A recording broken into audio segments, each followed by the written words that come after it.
Welcome, curious minds, to another deep dive. Today, we're pulling back the curtain on, well, a true powerhouse, a giant that quietly underpins the entire global economy. We're talking logistics, real estate, and specifically, the undisputed heavyweight champion of that world, Prologis, Inc. You've handed us a stack of incredibly rich sources on Prologis. I mean, everything from in-depth business analyses, annual reports, even investor memos. So our mission for this deep dive is to not just understand this company, but to really decode it.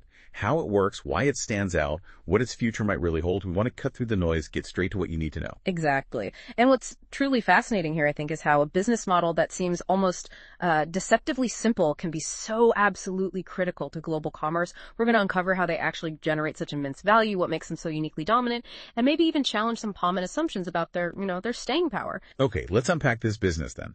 The sources describe Prologis' core model as intelligible, which almost sounds, well, too simple for a company this big, right? What's the the core insight into how they generate revenue? Yeah. And what makes it so remarkably clear-cut? Right. The core insight is deceptively simple, as you say, yet its impact is just profound. Prologis operates as the world's largest landlord for the essential infrastructure of global trade. Simple as that. They own, they develop, they operate this vast network of warehouses, distribution centers, generating incredibly predictable revenue from long-term leases. Think of them quite literally as a toll road for the global economy. A toll road. Yeah. To give you a sense of the scale, get this. Approximately 2.8% to 3% of the world's entire gross domestic product, GDP, actually passes through their warehouses annually. And on all that activity, well, they collect rent. Wow. A toll on global GDP. A mind-bending way to frame it. And it's not just simple. The analysis suggests this model is exceptionally durable. Mm-hmm. What are the big sort of irreversible trends that are cementing its longevity, looking out, say, the next couple of decades? Well, there are two major structural shifts at play that really aren't going anywhere. First, the unstoppable secular growth of e-commerce. I mean, that's obvious, but the implications. When you buy something online, that product requires roughly 3 times the logistics space compared to a traditional brick-and-mortar purchase. 3 times. Why so much? It's down to needing broader product variety, deeper inventory held closer to you, and think about all the return processing. That takes space, too. And this isn't some temporary cycle, right? It's a fundamental, permanent shift in how consumers shop. Second, global supply chains themselves are fundamentally reorienting. We're moving away from those fragile just-in-time systems, which we saw break down recently. Exactly. Towards more resilient just-in-case models. And that inherently requires more storage space. Simple as that. Plus, you've got geopolitical tensions, increasing climate risks. They're driving companies to diversify manufacturing, distribution, nearshoring, onshoring strategies. All of this significantly increases the strategic value of Prologis' globally diversified network, especially those locations in critical consumption hubs. Okay, so they're not just a passive landlord collecting rent. The sources really highlight Prologis' evolution into something more integrated. A comprehensive logistics solutions platform. Mm-hmm. What does that really mean for their business? And how does this evolution strengthen their competitive position? This is where it gets really interesting, I think, and really differentiates them. They've essentially built 2 critical pillars around their core real estate. First is Prologis Essentials. This offers customers operational solutions inside the warehouse. Things like racking systems, forklifts, advanced automation, even energy management services. So stuff they need to actually run their operations within the box? Precisely. And second, strategic capital, where they manage co-investment funds for big institutional partners, generating significant fees from that management. Now, this isn't just some nice add-on. It fundamentally deepens their customer relationships. It makes it much harder for tenants to switch providers. Because think about it, they're relying on Prologis for critical infrastructure and services now. Yeah. Increases switching costs. And importantly, it adds these high-margin, capital-light revenue streams, less dependent on just owning the physical buildings. That sounds like a far more intricate and stickier business model than I first pictured. They're basically becoming the everything store for the warehouses themselves. Yeah. How fundamental is this evolution to their long-term moat, their competitive fortress, as the sources call it? What makes their market position so incredibly defensible against competitors? Yeah, fortress is a good word for it. Their primary economic moat isn't just about owning, 1.2 billion square feet of space. That's huge, obviously. But it's really about owning the right space in the right locations, globally and at an absolutely unmatched scale. We're talking about these high barrier, high growth infill locations, sites really close to major population centers, key transport arteries. Where land is scarce and it's tough to build new stuff. Exactly. Land there is exceptionally scarce, and regulatory hurdles make new development incredibly difficult. Their CEO, Hamid Mogadam, he famously calls this dynamic the death of supply. Hard to compete when you can't build. And beyond just location, their sheer scale provides profound cost advantages. They have superior purchasing power in development, they get operational efficiencies across their huge portfolio, and importantly, a significantly lower cost of capital, which you see reflected in their strong AA2 credit ratings. That certainly paints a picture of a company with significant leverage, yeah. But how do we see this moat playing out in practice? Is there concrete evidence of their pricing power, that real ability to actually raise rents without tenants just walking away? Absolutely. And the numbers here are pretty compelling, quite stark, actually. The most tangible evidence comes directly from their ability to command significant rent increases when leases are renewed. In Q3 2023, for instance, Prologis reported an astonishing 84% increase in net effective rent on renewed leases. That was an all-time high. 84%? That's staggering. It is. And for the full year 2023, it was still exceptionally strong, well over 70%. Now, this isn't just general inflation playing out. It's a clear signal that their tenants really have few viable alternatives. And it shows that the strategic value of staying put in a Prologis facility in that right location far outweighs the higher rent. They need to be there. Those rent hikes are remarkable, clearly demonstrating their pricing power. But, playing devil's advocate for a moment. For listeners thinking about the long game, what could eventually temper this? Or does the data suggest this strength is truly, unassailable? And beyond that, what's really fascinating is this idea that the moat isn't just stable, it seems to be actively widening. Can you walk us through how that's happening? Right. Well, look, no strength is truly unassailable forever, obviously. The immediate pressures are probably more cyclical than structural, You might see some moderation if there's a prolonged slowdown in global trade or maybe an oversupply of new but likely less desirable properties from some competitors. However, Prologis' whole strategy seems designed to counteract that. Their moat is actively widening, I agree. It's driven by several reinforcing trends as consumers demand ever faster delivery. The Amazon effect. The Amazon effect, exactly. Those prime infill locations become even more critical for that last mile advantage. Their value increases.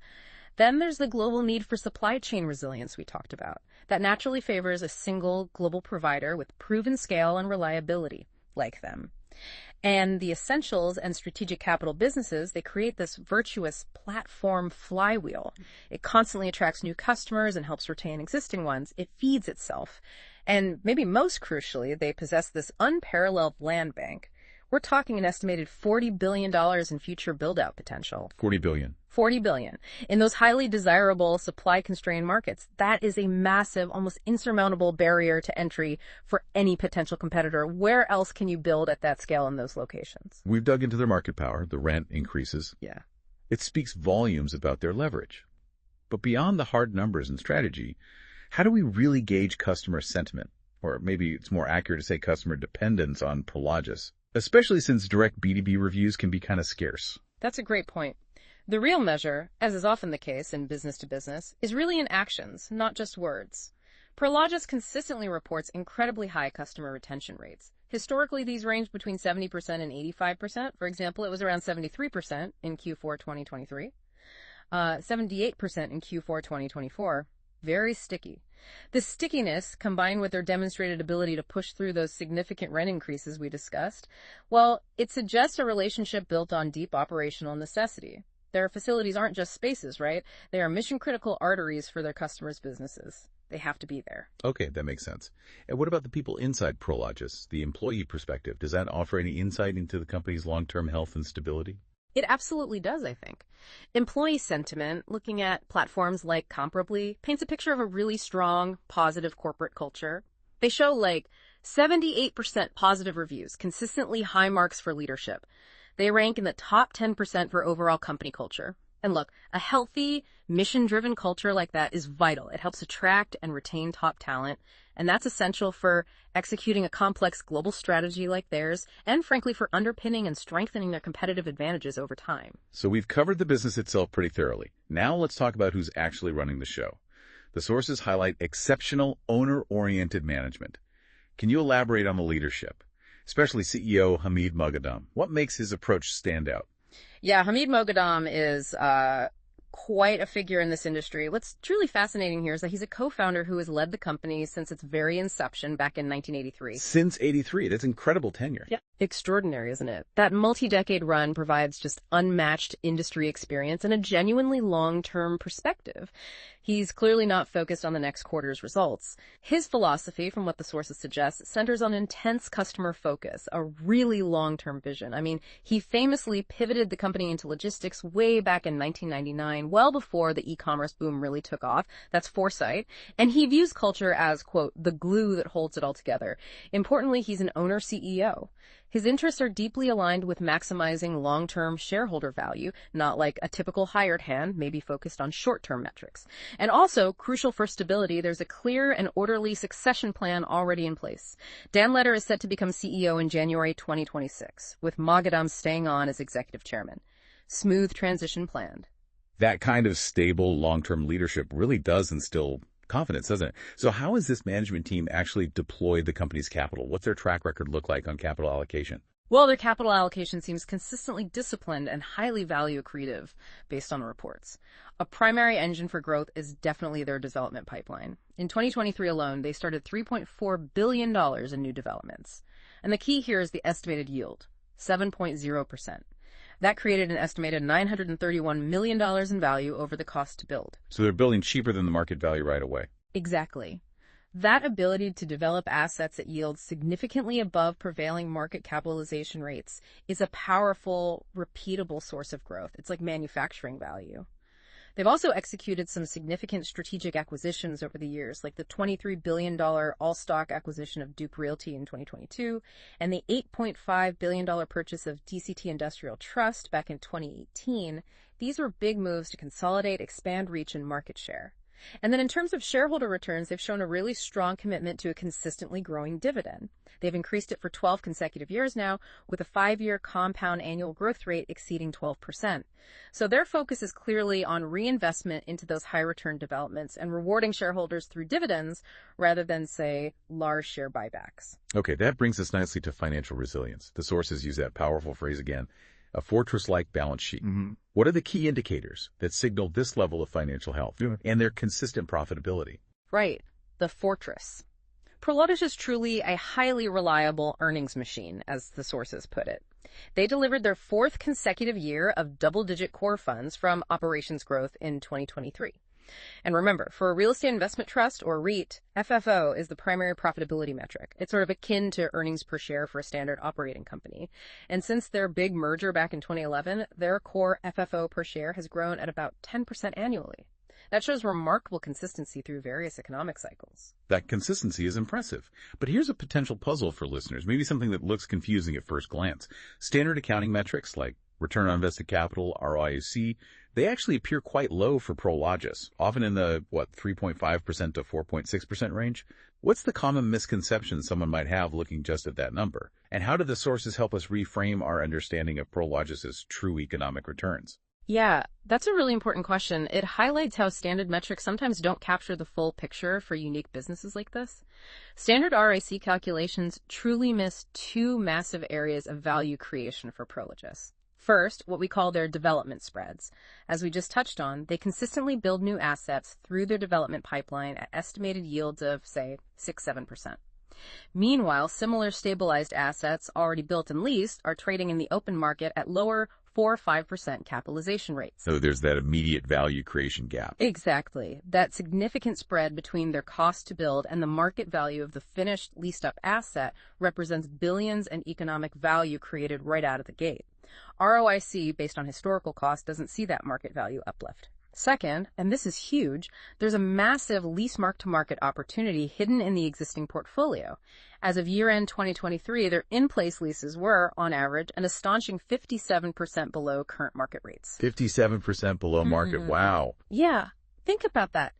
This embedded rent growth potential is a huge source of future, very low risk, high return growth. It's baked in as old leases expire. And that potential future income stream isn't captured by historical ROIC calculations based on current below-market rents.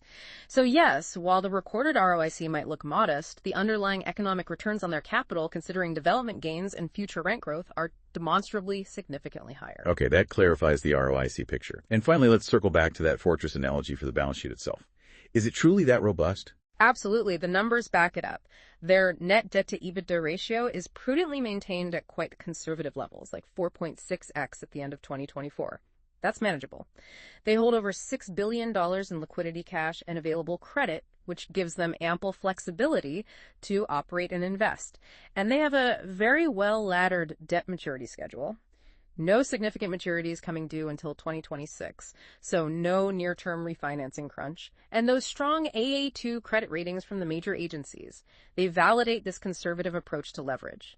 It provides a crucial margin of safety, allowing them to navigate economic downturns and, importantly, seize opportunities when others might be struggling. All right, let's turn our gaze towards the future then.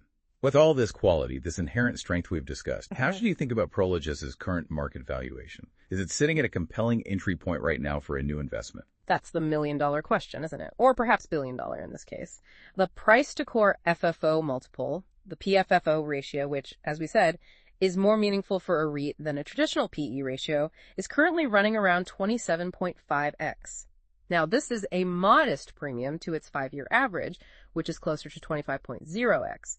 So yes, while the valuation might appear a bit demanding at first glance, the crucial judgment here, I think, is that it's likely a fair valuation for a new investment, and certainly an attractive one for a long-term hold. You know, truly wonderful companies rarely trade at bargain basement prices, right? True. You pay for quality. Pay for quality. And that premium seems justified by the acceleration we're seeing in their underlying secular tailwinds, e-commerce, supply chain shifts, and the increasing value of that integrated platform model we talked about. You're effectively paying for superior quality, predictability, and a durable, compounding growth trajectory that's hard to find elsewhere. Makes sense. Looking ahead then, drilling down, what would you say the single most important drivers for Prologis' future earnings growth? Where is it going to come from? I see the primary driver as a powerful dual flywheel, really. First, and maybe most reliably, is the compounding effect of releasing their existing properties at significantly higher market rates, driven by that massive 57% mark-to-market potential embedded in their current leases.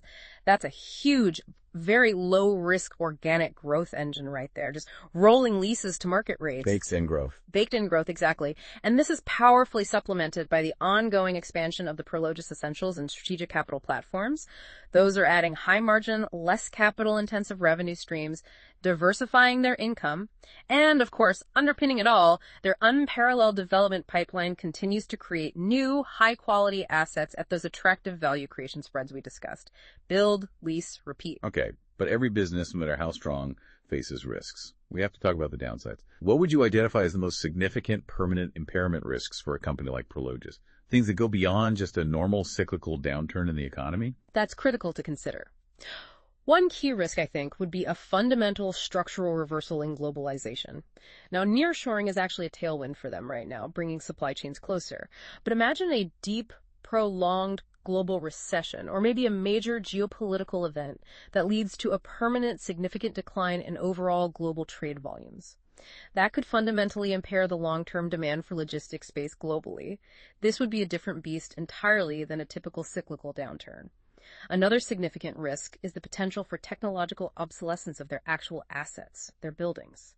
Think about automation, AI in warehousing, advanced robotics, the widespread adoption of electric trucks and vans. These all require different infrastructure, more power, stronger floors, maybe different layouts, more charging stations. If Prologis fails to adapt its vast portfolio quickly enough to these next-generation needs, its existing assets could lose substantial value over the very long term. They need to keep investing to stay current. Constantly.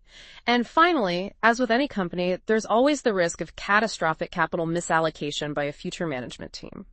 While the current leadership is exceptionally strong and owner-oriented, a fundamental departure from their disciplined philosophy down the road, well, that could lead to value-destructive acquisitions or maybe a diversification into areas outside their core competence. That's always a long-term risk. Okay, those are some serious long-term considerations.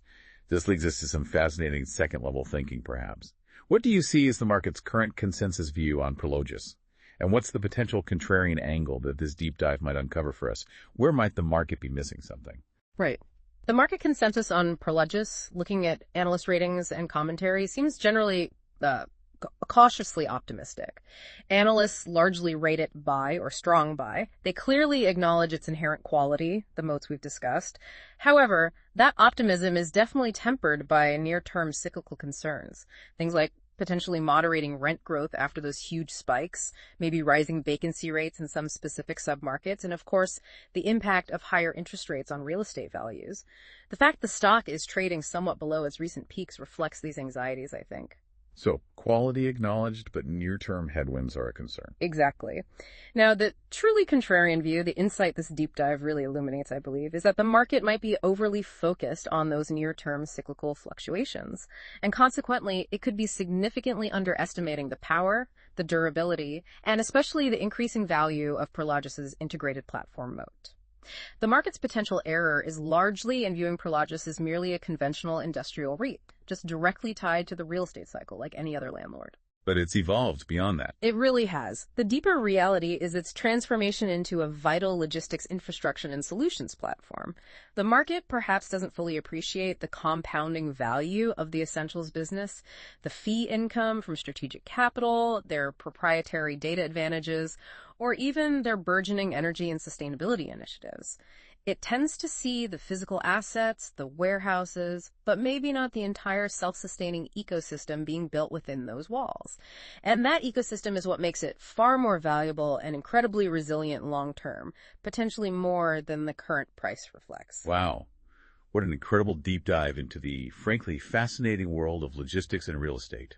We've really peeled back the layers on Prologis today, from its simple yet powerful core business model to its robust financial health, and that clear, long-term strategic vision guiding its future. Yeah, it's been fascinating to see how these powerful secular forces are shaping the business and how management seems to be actively building and enduring, and as we discussed, even widening moat around it. Absolutely. So as you, our listeners, think about the future of global commerce, how goods actually get from point A to point B, here's something to ponder, a final thought. What if the very technologies designed to make supply chains more efficient, things like advanced robotics, AI-driven manufacturing, maybe even large-scale 3D printing happening much closer to the consumer? What if these don't just optimize the existing warehouses, but actually fundamentally reduce the need for the massive, centralized distribution centers that form the heart of Prologis' current portfolio? Could a future world of hyper-localized micro-fulfillment centers, maybe even manufacturing on demand right near you, truly bypass today's logistical giants? Could it challenge even the most entrenched fortresses in the decades to come? It's just a thought to chew on as technology continues its relentless and often unpredictable march forward.